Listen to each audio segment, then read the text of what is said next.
మార్గదర్శి chits అందరికీ తెలిసింది. అయితే మార్గదర్శి ఫైనాన్స్ అనేది గతంలో ఉండేది. ప్రజలు ఈ చిట్స్‌లో వచ్చిన డబ్బులు తీసుకెళ్ళి అందులో పెట్టుకునేవాళ్ళు, లేదా డైరెక్ట్‌గా తీసుకెళ్ళి అందులో డబ్బులు పెట్టేవాళ్ళు. దాని మీద దాదాపుగా రూపాయి పావలా వడ్డీ వస్తుందనేవాళ్ళు.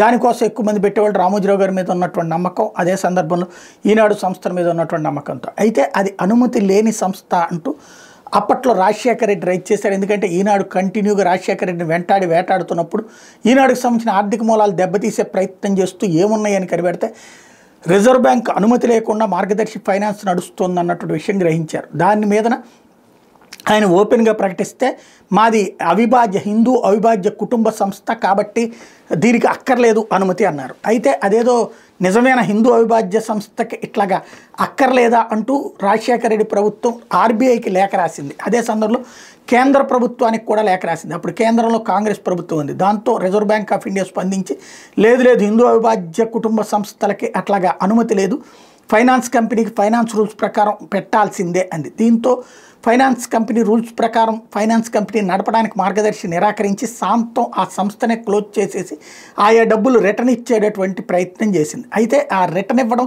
చట్ట ప్రకారం సరిపోతుందా? రిటర్న్ అంటే ఒక వ్యక్తి తప్పు చేసి నిబంధనలకు విరుద్ధంగా వ్యవహరించి ఆ తర్వాత నేను ఆ సరిదిద్దేసుకున్నాను కదా అంటే సరిపోతుందా? అది కూడా ఈనాడు లాంటి సంస్థలు నడిపినటువంటి వ్యక్తికి తెలియవా ఆయా నిబంధనలు అంటూ కోర్టుకు వేసినటువంటి పరిస్థితి. అయితే సుప్రీంకోర్టు కూడా ఇన్వాల్వ్ అయ్యి విచారణ చేయమని. కానీ రిజర్వ్ బ్యాంక్ ఆఫ్ ఇండియా ఈ రోజు వరకు సంపూర్ణమైనటువంటి అఫిడవిట్ లేదు.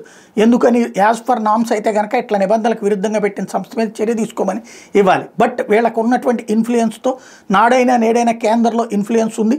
స్వయంగా ఒకప్పుడు నరేంద్ర మోడీ ప్రమాణ స్వీకారానికి ముందు వరుసలో రామోజీరావు గారిని కూర్చోబెట్టారు. విదేశీ ప్రముఖులను కూడా వెనక్కి పంపించి మరి అలాంటి స్థాయిలో ఆయన అనుభవించారు. కాబట్టి ఆయనకి సంబంధించిన సంస్థ కాబట్టి రిజర్వ్ బ్యాంక్ ఎన్నిసార్లు సుప్రీంకోర్టు చెప్పినా ఇవ్వదు, హైకోర్టు చెప్పినా ఇవ్వదు అఫిడవిట్. అది తప్పు నేరం అని రాసివ్వడానికి వెనకాడుతుంది. దీని మీద హైకోర్టు సీరియస్ అయి వారంలోగా నివేదిక ఇవ్వమని చెప్పి తాజాగా ఆదేశించింది.